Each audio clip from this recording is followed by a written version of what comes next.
versículo de número 39. Hoje nós vamos ler esse texto que nós acabamos de cantar, sobre o cântico de Maria e as cenas que estão em volta desse cântico. Lucas, capítulo de número 1, a partir do versículo de número 39. Diz assim a palavra de Deus: ouça com bastante atenção e com temor ao Senhor. Naqueles dias, dispondo-se Maria, foi apressadamente à região montanhosa, a uma cidade de Judá. Entrou na casa de Zacarias e saudou Isabel. Ouvindo esta saudação de Maria, a criança lhe estremeceu no ventre. Então Isabel ficou possuída do Espírito Santo e exclamou em alta voz: bendita és tu entre as mulheres, e bendito o fruto do teu ventre. E de onde me provém que me venha visitar a mãe do meu Senhor? Pois logo que me chegou aos ouvidos a tua saudação, a criança me estremeceu de alegria dentro de mim. Bem-aventurada que creu, porque serão cumpridas as palavras que lhe foram ditas da parte do Senhor. Então disse Maria: a minha alma engrandece ao Senhor, e o meu espírito se alegrou em Deus, meu Salvador, porque contemplou na humildade da sua serva. Pois desde agora todas as gerações me considerarão bem-aventurada, porque o poderoso me fez grandes coisas, santo é o seu nome. A sua misericórdia vai de geração em geração sobre os que o temem. Agiu com seu braço valorosamente. Dispersou os que no coração alimentavam pensamentos soberbos. Derribou do seu trono os poderosos e exaltou os humildes. Encheu de bem os famintos e despiu vazios os ricos. Amparou Israel seu servo, a fim de lembrar-se da sua misericórdia, a favor de Abraão e da sua descendência para sempre, como prometeram aos nossos pais. Maria permaneceu cerca de 3 meses com Isabel e voltou para casa. Até aqui a palavra do Senhor. Vamos orar? Senhor, nós te damos graças, ó Deus, por esse texto revelado a nós, por essa canção que Maria entoou, por essas expressões de Isabel, porque elas revelam muito sobre a glória e a vitória do Senhor, Pai. Ao mesmo tempo que nos mostram expressões de engrandecimento do teu poder, e como o Senhor inverte muitas vezes as estruturas deste mundo, Pai. E agora te pedimos mais uma vez que, ao nos aproximarmos da Tua Palavra, o Senhor com o Teu Santo Espírito, o mesmo que ungiu Maria, o mesmo que ungiu Isabel, o mesmo que inspirou esse texto, ilumine agora as nossas mentes para compreendermos verdadeiramente as santas instruções aqui registradas, para que de fato o nosso coração engrandeça ao Senhor a cada ato das nossas vidas. E nos alegremos, pois só Tu és santo, só Tu és o nosso Salvador, Pai. Essa é a nossa oração, proferida por lábios impuros, mas confiados de que neste momento é a Tua ação e o Teu Espírito quem fala através de mim para o Teu povo aqui presente, Pai. Essa é a nossa oração no nome de Jesus. Amém. Quando eu era criança, eu tinha uma prática bastante peculiar. Talvez não incomum para crianças, mas peculiar. Eu tinha uma mania e um prazer em decorar bandeiras dos países. Não só bandeiras, mas locais geográficos, decorar as capitais, curiosidades geográficas. Mais tarde, na medida que eu fui crescendo, eu fui aprimorando essas curiosidades e passei não só a admirar só as cidades, os locais, as estruturas geográficas, mas alguns elementos culturais, e um deles, os hinos nacionais de alguns países. Me lembro, por exemplo, de crescer nas manhãs de domingo, antes da escola dominical, ouvindo fortemente o hino italiano, que era entoado nas vitórias da equipe italiana Ferrari, que vencia quase todos os domingos. E quase sempre também era tocado o hino alemão ali também. O hino inglês e americano também se tornava marco em alguns momentos também esportivos. Mas nenhum deles, mesmo ouvindo vários hinos, se compara ao hino nosso brasileiro, o hino nacional brasileiro. Ele é tido como um dos mais belos hinos de todas as nações. Muitos admiram, e me lembro talvez da expressão mais bonita de ver os brasileiros apaixonados cantando na Copa de 2014, o hino mesmo quando era interrompido ali. As pessoas cantavam bravamente o hino nacional ali. Havia ali uma comoção nacional envolvendo muitos fatores, mas especialmente um sentimento de união, de uma esperança, Um desejo não só de que a seleção canarinho vencesse aquele campeonato, mas um sentimento de que a partir daquele momento o Brasil mudaria suas perspectivas.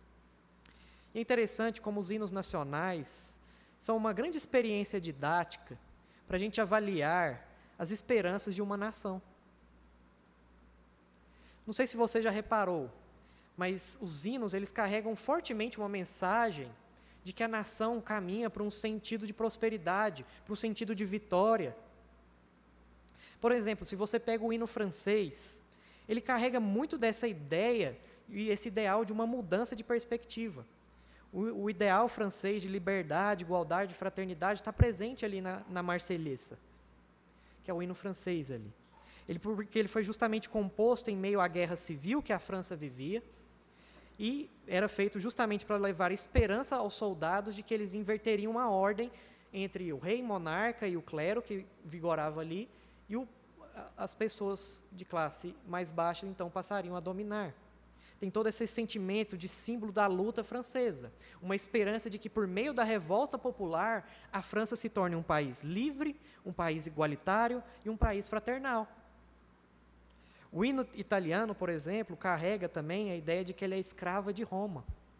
O que une um povo que historicamente sempre foi um povo meio dividido, que é o povo italiano, que tem bastante divisões entre eles, é o fato de que eles estão ligados e são escravas de Roma, porque Deus os fez assim. É essa mensagem que o hino passa. E o hino brasileiro não é diferente. Ele também é carregado de mensagens que tentam revelar as expectativas do nosso povo. Ele começa engrandecendo riquezas, mostra justamente, tenta enaltecer algumas características da nossa nação. Mas por mais que cantemos e desejemos a grandeza do Brasil, infelizmente, nós somos muito contraditórios no que cantamos e no que vivenciamos como nação. Veja, por exemplo, nós cantamos gigante pela própria natureza, és belo, és forte, impávido colosso, e o teu futuro espelha essa grandeza. Será que o Brasil tem de fato espelhado essa grandeza? Em dias que desde talvez da Copa de 14, ou muito mais do que simplesmente os últimos anos, nós não temos espelhado de fato essa grandeza inspirada ou espelhada aqui nesse hino. Nós vivemos um país justamente onde as pessoas, os governantes fazem o que quer, os habitantes não respeitam uns aos outros. O Brasil sempre caminha com muitas dificuldades. E nós temos vivido dias tenebrosos na nossa nação. Outra parte desse hino. Dos filhos deste solo és mãe gentil. Será que a nossa nação tem sido uma mãe gentil? Ou quantos hoje estão padecendo de fome?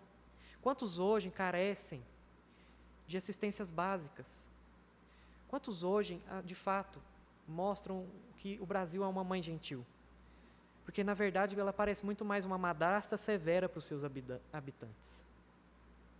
Outra parte, mas se ergues da justiça a clava forte, verás que um filho teu não foge à luta. Será que não fugimos da luta? A gente gosta de dizer somos brasileiros, não desistimos nunca, mas será que é assim mesmo? Será que nós temos sido, de fato, um país que ergue a clava forte da justiça? Ainda muitos, justamente, aumentos também quanto à história, mas não vamos entrar nesse ponto. Mas sempre como um grito retumbante, nós cantamos o hino, mas parece que cantamos uma coisa distante. Uma esperança vazia, uma esperança sem sentido. Porque, de fato, há uma distância enorme entre aquilo que nós cantamos ao entoar o hino nacional e o que vivemos como nação. É um senso que muitas vezes acaba sendo idólatra de que nós vamos fazer da nossa nação uma nação próspera, uma nação feliz. E que muitas vezes espera-se essa vitória retumbante do nosso país em meio às suas lutas, que ela vai chegar e trazer paz para todos os seus habitantes. Seja você, de qual espectro político você defenda. Não é isso que você vive. Hoje nós vamos examinar um hino também. Um hino que por anos também tem sido apontado como um dos mais icônicos dos cristãos. Por anos e anos, esse hino que nós cantamos, por anos e anos, esse hino é entoado por cristãos de todas as nações. Esse hino é chamado de Magnificat, que é justamente engrandece, ou engrandeça, a tradução. Esse hino vai nos mostrar e vai nos ensinar hoje que ele não fala de esperanças não realizadas. Esse hino não fala sobre glórias duvidosas. Esse hino não fala sobre o engrandecimento de um rei ou de uma nação que custa às margens dos seus súditos a exploração e o sofrimento. Muito pelo contrário, esse hino vai engrandecer o Rei Redentor, o nosso Senhor Jesus Cristo. Esse hino vai falar sobre a vitória de Cristo Jesus. E nós veremos à luz dessa palavra revelada de Deus, que nós temos uma nação que não há por parte do nosso governante nenhuma incongruência. Os hinos que cantamos falam de fato sobre as realizações gloriosas de nosso Rei. Cantamos um dizendo que nosso Senhor é Salvador maravilhoso. Que nós, para adorarmos hoje Ele, precisamos conhecer a respeito dEle. Hoje nós vamos aprender com esse hino de Maria que esse Rei realizou desde seu nascimento, anterior ao seu nascimento, coisas gloriosas, magníficas, que são dignas de que Ele merece ser engrandecido, magnificado, e que não é incongruente da parte dEle o que está entoado aqui, mas que muitas vezes é incongruente da nossa parte. Veja, nós vimos na semana passada, quando vimos que o anjo Gabriel se apresentou a Maria trazendo a promessa de Deus, que essa promessa era justamente um anúncio da vitória de Deus ao seu povo. Quando ele aparece a Maria, nos mostra justamente que Cristo, quando é introduzido através da promessa ao seu povo, através de Maria, de que uma virgem conceberia o Redentor, é um anúncio dado da vitória de Deus na história humana. É através da humilhação de Maria, da situação humilhante pela qual vivia aquela mulher, uma aldeã simples de Nazaré, que ainda nem havia se casado, que Deus vai operar e fazer grande mudança na sua história e grande momento na história da redenção humana. Por isso o texto nos deixa claro, anterior, que Maria está recebendo um anúncio da vitória de Deus, ao fazer da sua concepção virginal um ato miraculoso, sobrenatural, pela qual o Redentor viria. Por isso desceria sobre ela o Espírito Santo, e o poder do Altíssimo envolveria ela com sua sombra, e ela daria à luz aquele que era chamado o Filho de Deus. Desde já do nascimento de Cristo, nós temos aqui um anúncio que Deus está vencendo na história humana. E agora Lucas faz uma coisa importante na sua narrativa, que é nos mostrar a mistura dos atos anteriores mencionados.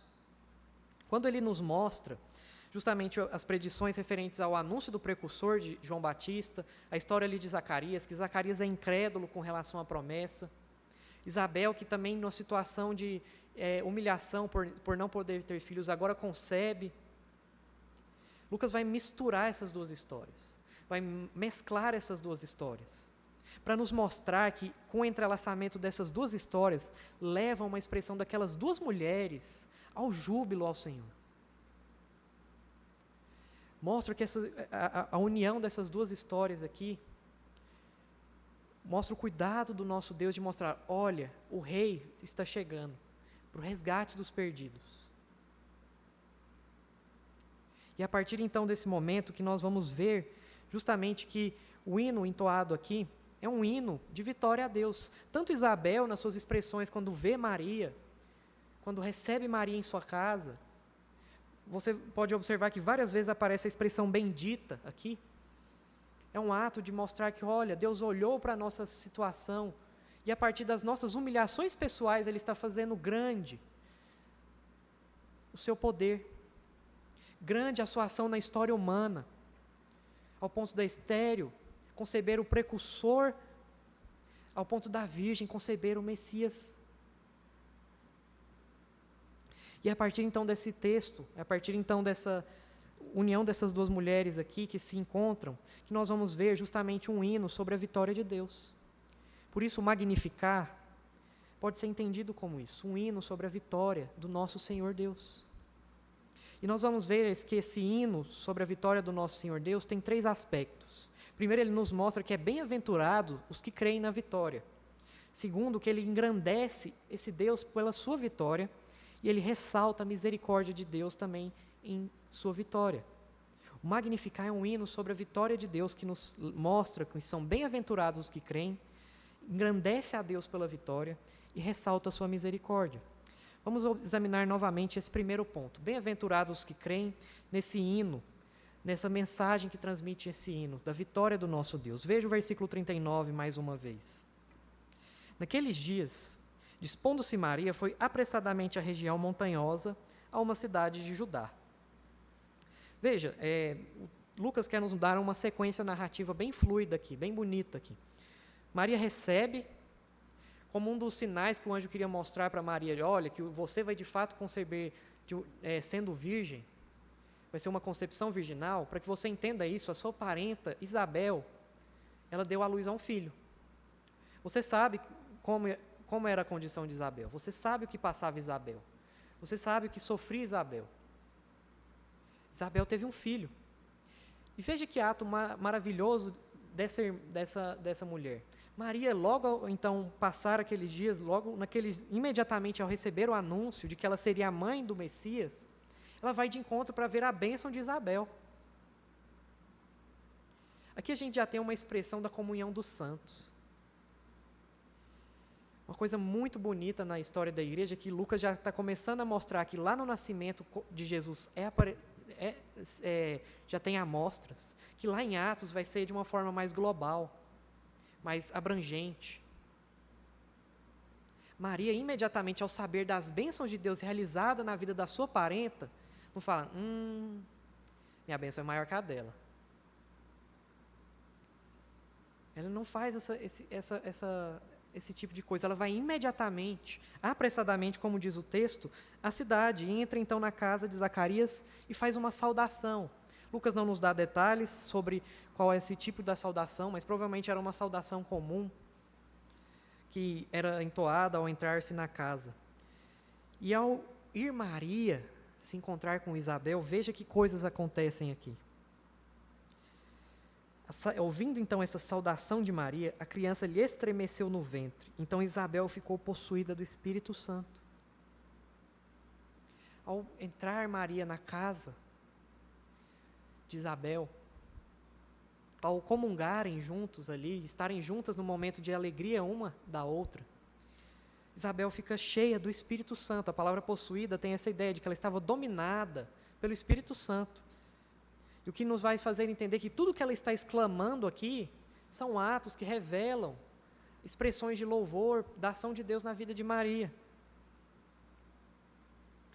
E ao fazer isso, entoar essa saudação, ouvindo essa saudação, a criança estremece no ventre. Se vocês estavam acompanhando, se lembram que eu havia mencionado que a gente tem um ponto muito importante para falar a respeito dos fetos e das crianças que estão no ventre. Que é um ponto muito importante, porque já no ventre, João Batista tem alguma ação sobrenatural de Deus, ao ponto de reconhecer que a mãe do seu Salvador estava ali.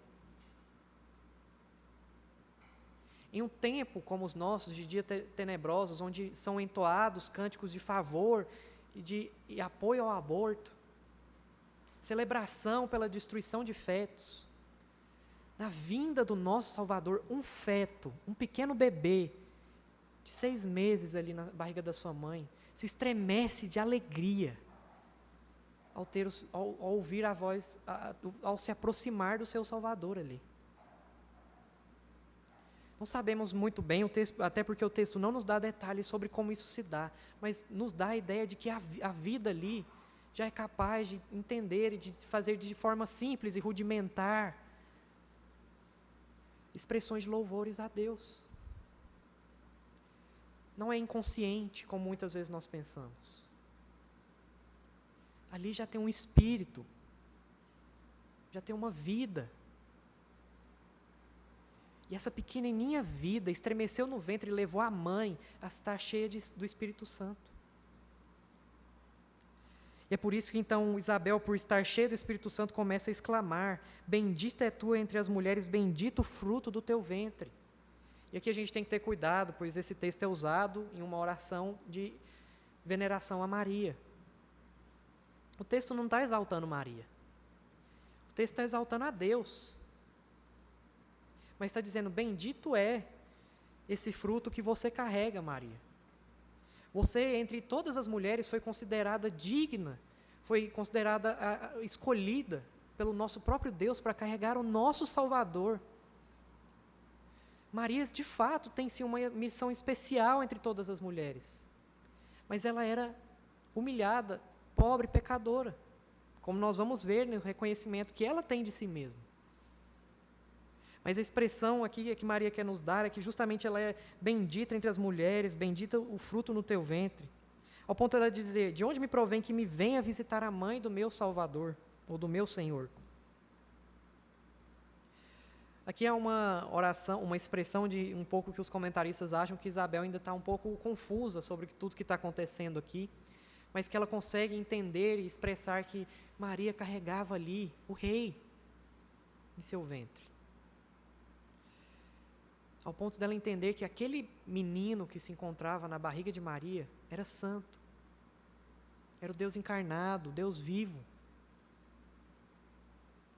E aí ela diz que logo que então chegou aos seus ouvidos a voz da tua saudação, ela diz o que aconteceu. A criança se estremeceu dentro de alegria dentro dela. Quem já foi mãe sabe como é. O que acontece? Seus bebês mexem. Mas não é simplesmente uma mexida comum, era um estremecimento de alegria, como se ele estivesse pulando de alegria dentro da barriga da mãe. E aí ela termina os seus bendizeres aqui, dizendo: bem-aventurado a que creu, porque serão cumpridas as palavras que lhe foram ditas da parte do Senhor. Aqui tem um entrelaçamento forte, realmente, com a história de Zacarias. Zacarias também recebeu uma mensagem do anjo, mas não creu. Isabel diz: bem-aventurado você, Maria, porque você creu. Bem-aventurado é feliz, você é muito feliz, muito agraciada, porque você creu que você receberia em seu ventre o seu Salvador. Bem-aventurado, e o que o Lucas quer que os seus leitores vejam ao ver esse texto: olha, vocês estão diante de um fato que se cumpriu. Quando essas duas mulheres então se encontraram, Isabel diz que foi bem-aventurado Maria porque ela creu nas promessas de Deus se realizando. Vocês que estão lendo essa história agora, hoje, ou 1000 anos depois, 2000 anos depois, precisam entender que são bem-aventurados, felizes aqueles que creem na vinda do Salvador. Bem-aventurados são aqueles que creem nessa mensagem de vitória do Salvador. Felizes. E o texto diz: porque serão cumpridas as palavras que lhe foram ditas da parte do Senhor. Isabel tem uma compreensão clara de que o que está acontecendo com Maria é algo magnífico, é algo belo. Ao ponto dela olhar para a situação dela e dizer: mais bem-aventurada é Maria, porque ela está carregando o meu Salvador. Isabel poderia ter visto Maria e falar assim: tá vendo, ô Maria? Eu que não era grávida, não ficava grávida de jeito nenhum, agora estou grávida. E aí Maria: não, mas eu também estou, e não teve nem pai humano. Poderiam as duas estar competindo ali, quem tinha a maior bênção? Quem tinha um filho mais especial? Mas não, uma se coloca em humildade para entender que o rei estava vindo naquele ventre. Naquele ventre vinha um Salvador, naquele ventre vinha o Redentor, e que seriam cumpridas através de Maria as palavras de Deus.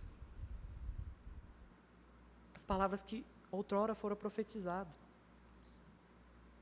Bem-aventurado, celebrado é você quando se depara com esse texto e crê nessa mensagem.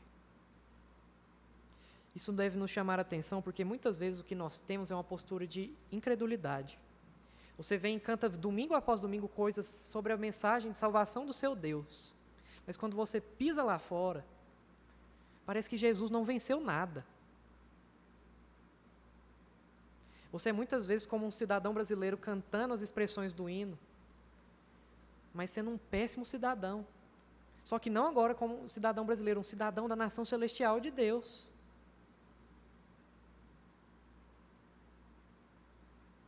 Porque há incongruências em relação à nossa postura e o que nós cantamos, mas não há incongruências com relação ao que o Deus faz. Os cânticos bíblicos que expressam as promessas de Deus continuam mostrando que Ele é um Deus poderoso, um Deus exaltado, um Salvador maravilhoso, que Ele é santo. Mas você vive como se Ele não fosse santo. Vive, às vezes, como se Ele nem existisse na sua vida. Quando você se depara com essas expressões de louvor, com a união dessas duas mulheres exaltando a Deus, esses dois bebês importantes na história da redenção, você precisa olhar e crer na ação de Deus na história humana e saber que Ele executou tudo que era necessário para mudar o curso da vida humana. Que Ele faria tudo necessário para mudar as suas posturas incongruentes e te fazer a viver uma postura congruente. Bendito, bem-aventurado é aquele que crê nessa mensagem. E então, o texto continua nos mostrando que Maria então vai engrandecer a Deus. Veja, o primeiro ato da sua canção, no versículo 46, é: a minha alma engrandece ao Senhor, e o meu espírito se alegrou em Deus, meu Salvador, porque contemplou na humildade da sua serva. Pois desde agora todas as gerações me considerarão bem-aventurado, porque o poderoso me fez grandes coisas. Santo é o seu nome. O ato, veja que Isabel proferindo os seus bendizeres a Maria ali, leva Maria também a uma expressão de louvor a Deus.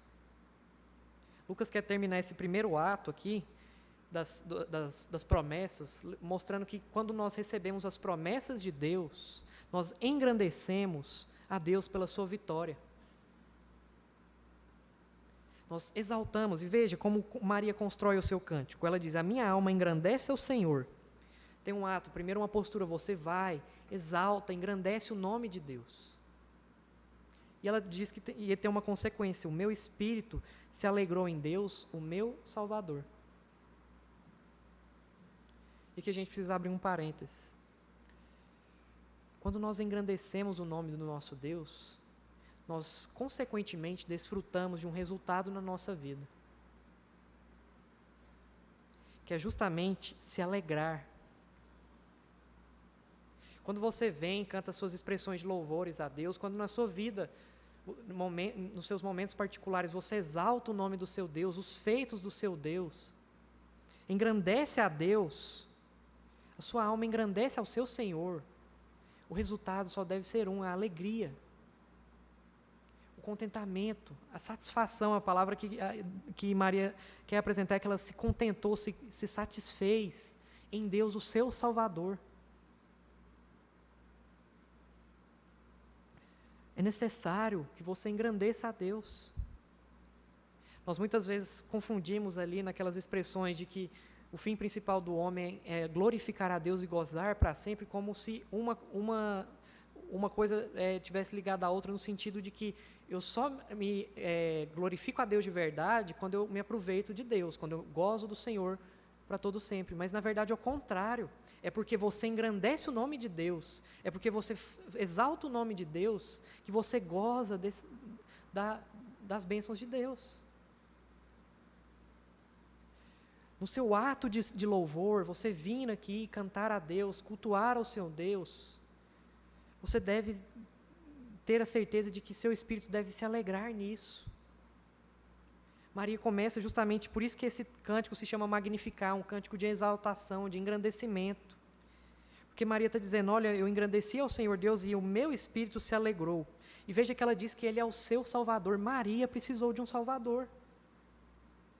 Ela reconhece isso. Por mais que ela seja uma mulher que vai mostrar aqui uma compreensão teológica, vai mostrar uma compreensão de conduta correta, Maria reconhece a necessidade de um Salvador.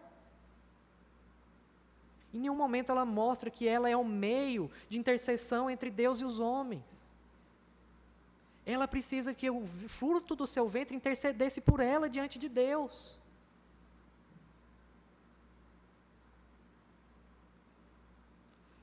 O seu Salvador, e aí ela começa a mostrar expressões de por que ela é o seu Salvador, porque ele contemplou na humildade da sua serva. Na humildade da sua serva. Alguns aqui querem mudar um pouco o texto e dizer que aqui que ela é escrava, que Deus ela fez escrava dela, mas não é isso. É justamente a ideia de que ele, na humildade de Maria, nas fraquezas sociais, espirituais, Deus olhou para ela e vai fazer do seu nome conhecido de geração em geração. Isso é um ponto importante, porque por mais que a gente às vezes não idolatre Maria, venere Maria, Maria é um excelente exemplo para todos nós, principalmente vocês, mulheres. Maria é um excelente exemplo de pessoa que diz: Senhor, cumpre em mim a tua palavra. Se tem um exemplo de mulher que vocês devem seguir, mulheres, é essa. Porque de fato Deus a fez bem-aventurada. De fato, ela mostrou a compreensão de que Deus a estava usando na história humana, para a salvação da história humana. O poderoso, e ela vai continuar dizendo, o poderoso me fez grandes coisas. Ela começa a fazer expressões de louvores e termina como se estivesse no clímax. Santo é o seu nome. Só tem uma coisa que eu posso dizer diante de tudo que ele está fazendo por mim, é como se ele estivesse dizendo, é que o nome dele é santo, é separado, é magnífico, é maior do que todos. Engrandeça ao Senhor pela vitória dele, é o que Maria faz. Maria não coloca a glória a ela. Veja, ela está recebendo bendizeres de Isabel, mas ela está direcionando tudo isso para engrandecer o nome de Deus. E é isso que nós, muitas vezes, faltamos na nossa vida. Às vezes a gente fica olhando para as coisas que nos faltam, para os problemas, para os desafios, e nos faltam muitas vezes olhar para o que Deus já realizou na nossa vida. E não estou falando de realizações materiais, estou falando da principal realização, que é Ele nos transformar à imagem do Seu Filho, nos tirar do lamaçal do pecado. Engrandeça a Deus, porque Ele já venceu quando fez de uma forma miraculosa, usando uma humilde mulher de uma tribo distante, desprezada, um canal de salvação para todas as pessoas. O meio pela qual o Filho dele se fez carne, habitou entre nós, viveu todo de forma perfeita, cumpriu todos os mandamentos, agiu coerente com a lei do Senhor. Engrandeça a Deus pelo que Ele fez. Veja, a sua alma deve engrandecer ao Senhor e o seu espírito, como resultado, vai se alegrar no seu Salvador. Nos seus momentos de aflição, engrandeça a Deus. Nos seus momentos de alegria, engrandeça a Deus. Exalte ao nome do seu Salvador. Peça ao Espírito, porque muitas vezes é difícil, o coração está endurecido, o pecado tomou conta, ou as durezas da vida tomam conta de nós. Mas peça ao Espírito, suplique para que o Espírito conduza você numa adoração genuína ao seu Deus. Porque o nome dele é santo, é o único que é digno de ser engrandecido. E Maria termina, mostrando também as realizações, ao ressaltar a misericórdia de Deus na vitória. O Magnificar é um hino sobre a vitória de Deus, porque Maria ressalta também a misericórdia de Deus em sua vitória. Veja o que diz no versículo 50. A sua misericórdia vai de geração em geração sobre os que o temem. Agiu com o seu braço valorosamente, dispersou os que no coração alimentavam pensamentos soberbos. A expressão de da misericórdia de Deus começa justamente com Maria olhando não só para a vida dela, mas para a história da redenção inteira. O tempo inteiro Maria vê aqui que Deus o tempo inteiro estava agindo com o povo dele com misericórdia. Nós lemos hoje em Deuteronômio. Deus estava agindo com misericórdia ao escolher aquela nação para fazer todos aqueles feitos. Deus agiu com misericórdia ao tirá-lo do Egito. Deus agiu com misericórdia ao fazer vencer as batalhas de Jericó, ao mantê-los vivos 40 anos no deserto. De geração em geração, a misericórdia de Deus se estende sobre todos aqueles que o temem. Maria é uma excelente teóloga aqui. É uma mulher que conhece da palavra de Deus, e quando então está dominada pelo Espírito Santo como ela estava, nos faz entender isso, que não o ato do Salvador vir sobre ela é só mais um da grande expressão da misericórdia que Deus sempre teve com o seu povo.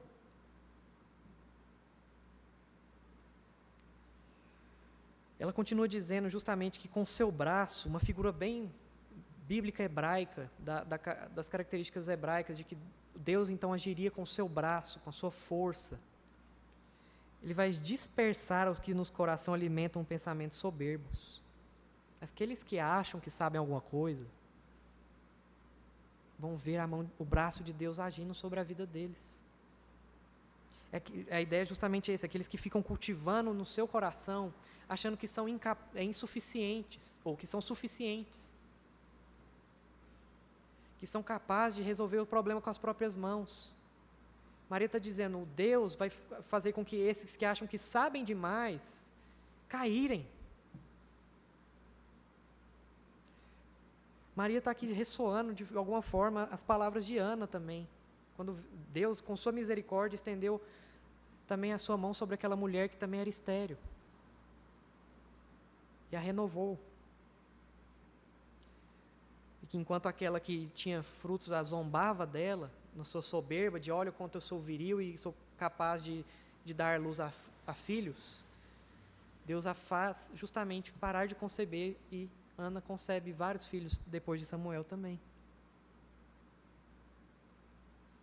Deus anula aqueles que acham que sabem alguma coisa. E se tem uma mensagem que Lucas quer transmitir o livro inteiro, é que aqueles que acham que sabem alguma coisa, que acham que são bons o suficientes, não são dignos de serem alcançados. Não precisam de médico. Não precisam ser salvos. Já que ele está mostrando que na sua missão Jesus vai ser bastante confrontado por aqueles que achavam que sabiam tudo sobre a lei de Deus, que eram um sumo exemplo da lei de Deus, mas que na verdade não eram, porque eram soberbos em seu coração. Continua justamente com a figura militar de que ele vai derrubar os tronos poderosos e vai exaltar os humildes. Aqueles que são considerados poderosos, exaltados, vão ser derrubados, e nesse lugar vai ser colocados os humildes.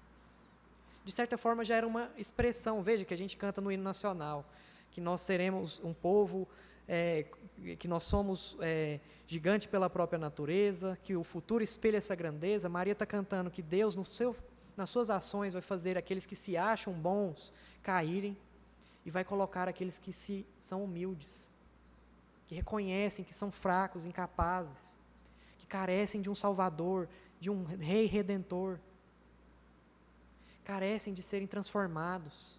E é isso que lá no futuro, Apocalipse já nos promete, já nos dá a segurança de que nós estaremos à destra de Cristo, governando todas as coisas.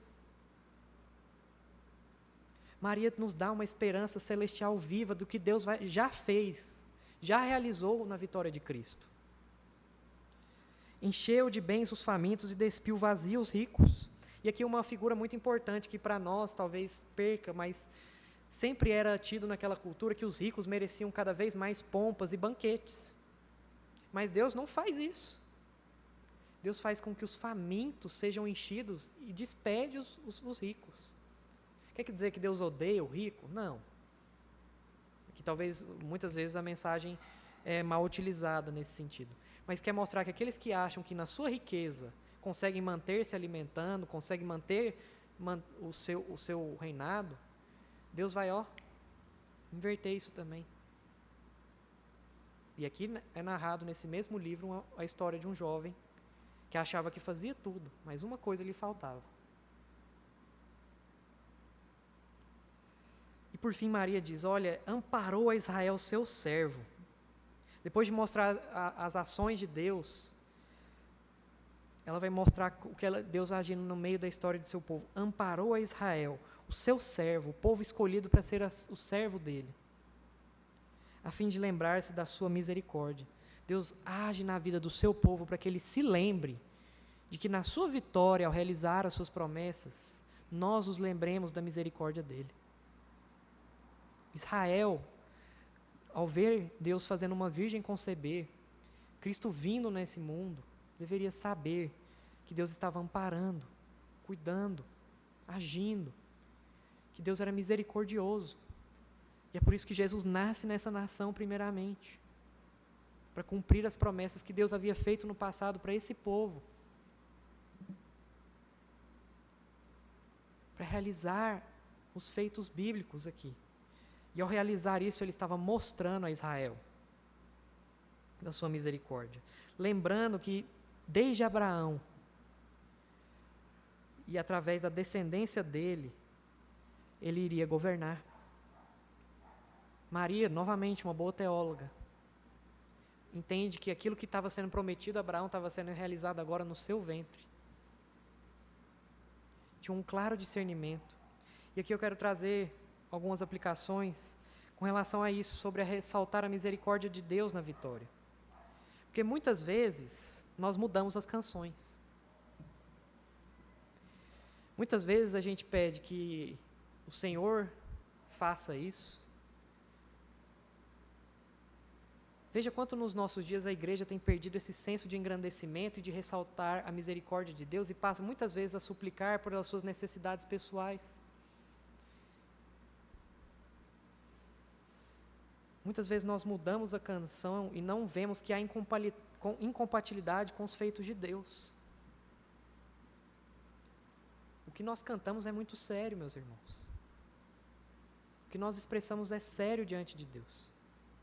E muitas vezes o que a gente canta, às vezes a gente está falando que Deus vai nos livrar de todo o sofrimento. Que Deus vai nos dar sabor de mel em meio às vitórias. Para que a gente ostente na cara dos nossos inimigos. Não é isso.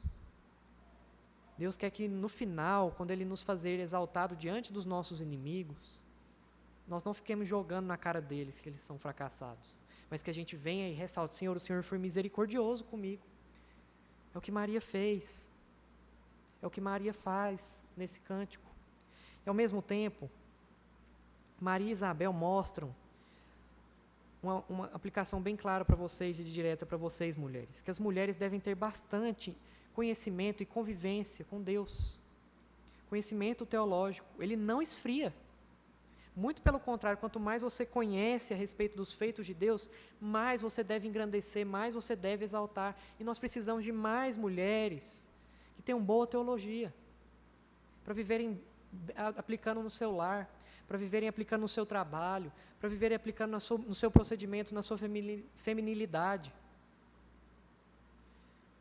para entenderem o que Deus faz, como é o modo de Deus agir, para louvarem a Deus, para abençoar outras mulheres também. Mesmo que não tenham cargos de oficiais, continuam sendo servas de Deus, usadas por Deus na história da redenção, sempre foram, e continuarão sendo até que Cristo volte. Precisamos de mulheres, por exemplo, para escrever bons cânticos como Maria. No passado, no início da história do nosso país, do protestantismo brasileiro, nós tivemos uma mulher importante pela qual cantamos muitos hinos aqui, que é Sarah Calley. Compositora de muitos hinos, pela qual hoje a igreja brasileira canta há mais de 150 anos. Precisamos de pessoas que expressam justamente essa mensagem de engrandecimento a Deus pela sua vitória, ressaltar a Deus pela sua vitória. E mais ainda dizer para o povo, bem-aventurados que creem nessa mensagem de salvação. A nós homens, muitas vezes nós somos mais como Zacarias, que não é bem-aventurado porque muitas vezes somos incrédulos. O exemplo de fé dessas mulheres deve nos constranger sobre como deveria ser o nosso modo de vida, o viver por fé em Jesus Cristo. não na sua força, não na sua incapacidade. Porque o tempo inteiro, o Lucas também vai nos narrar e nos mostrar que é através das mulheres que muito do ministério de Jesus é proclamado, no sustento, e que muitas vezes os homens são covardes e se omitem de serem verdadeiros agentes da fé de Deus. O hino de vitória da vitória de Deus nos faz entender todas essas coisas. E ao mesmo tempo a gente pode olhar para essas esperanças dos nossos dias, o que o nosso próprio hino nacional diz, quando diz que é grande pela própria natureza. Só Deus é grande pela própria natureza. Só Ele é forte. Só Ele é poderoso. Só o futuro prometido por Ele vai espelhar a sua grandeza. Veja que nos nossos hinos tem uma esperança que a gente às vezes direciona nas nossas nações, mas que nós só vamos encontrar no nosso Senhor Jesus Cristo. E é através dessas canções, como o Cântico de Maria, que nós podemos ter o nosso coração certo de cantar coisas a respeito de uma nação que tem um rei que se fez carne, habitou no meio de nós, se humilhou, mas venceu, e que veio para resgatar aqueles que se encontram escravos da madrasta severa, que não é a mãe gentil dos seus habitantes.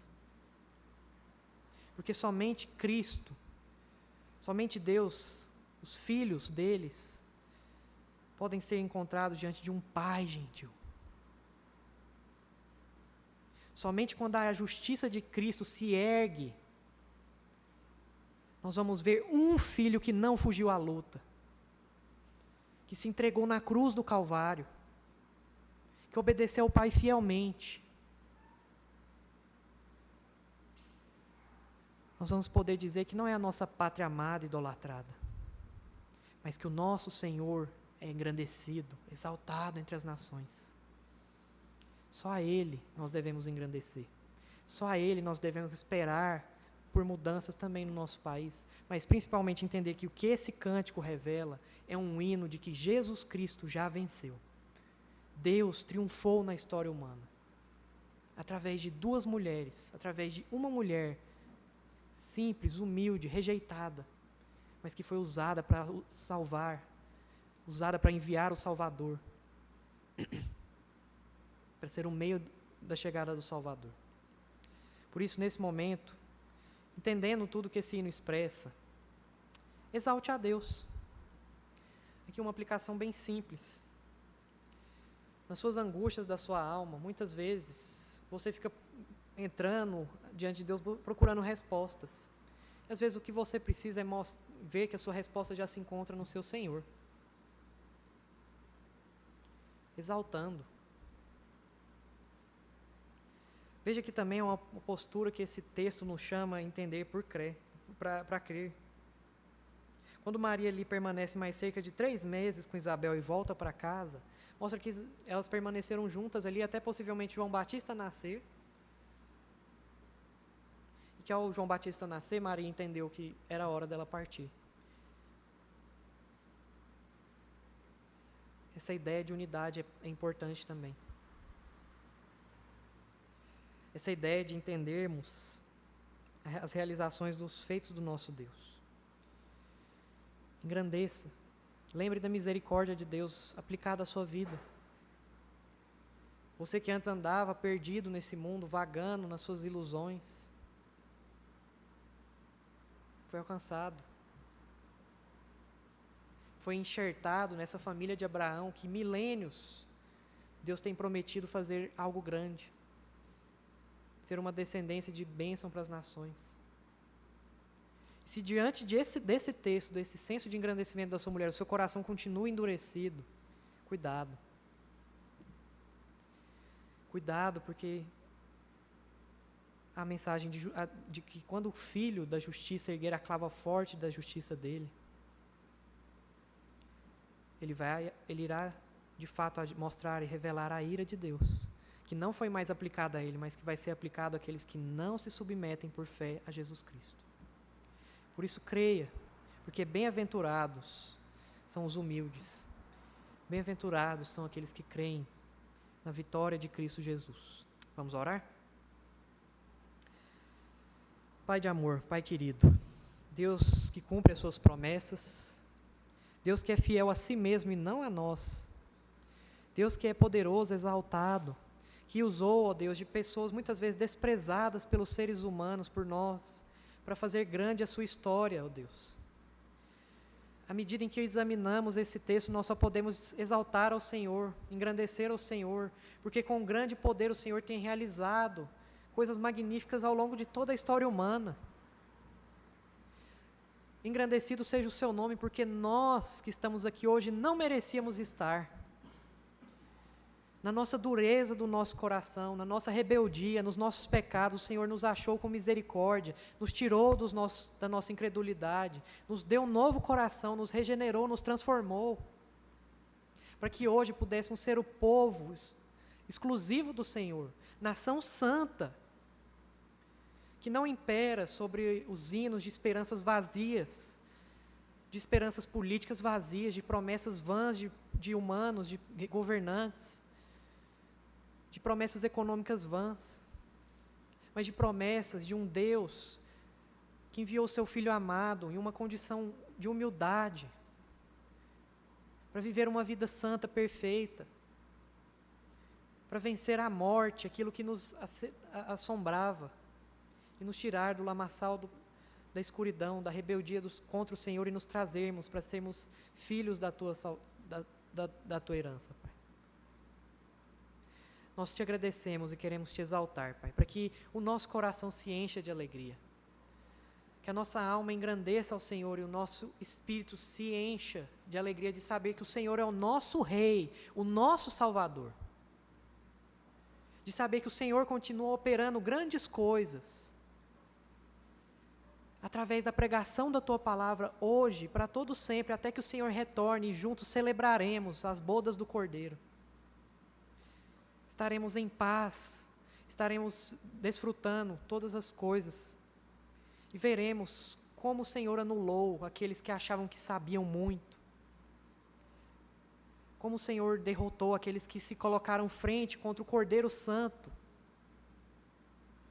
Nos encha com essa esperança, com esse cântico de vitória do Senhor, Pai, para enfrentarmos os nossos desafios pessoais. Mesmo que venhamos a fracassar diante do que nós achamos ser um fracasso, nós tenhamos a viva esperança de que o Senhor continua reinando e não nos desamparará. O Senhor irá reverter a nossa condição de humilhação em condição de exaltação, pois estaremos ao seu lado, sendo co-participantes do governo do Senhor, quando Cristo retornar em glória, Pai. Porque fomos encontrados pela Tua maravilhosa graça, pela Tua maravilhosa compaixão, porque o Senhor transformou os nossos caminhos, nos dando um novo coração. E te pedimos, Pai, que nessa noite, se há corações endurecidos, o Senhor venha visitar, Pai, transformar. Que se há corações muitas vezes duvidosos, cansados, porque muitas vezes nós cansamos na fé, o Senhor venha trazer novo ânimo através do Teu Santo Espírito, na comunhão com os santos. Em cada culto dessa igreja, ó Deus, seja uma expressão de agradecimento do Teu santo nome, Pai. Visite a cada irmão, a cada enfermo. Visite a cada um que sofre. Visite, ó Deus, para que haja exaltação do Teu poder e da Tua majestade. E mude o curso da história dessa igreja, mude o curso da história das nossas igrejas neste mundo. E confiamos que também na nossa nação o Senhor irá mudar. Só o Senhor é grande, porque santo é o Teu nome. Em Cristo Jesus nós oramos, através do Rei que conquistou essa vitória, e é por meio de todos os méritos dEle, exclusivamente, somente por meio dEle que nós podemos orar a Ti. Em nome de Jesus. Amém.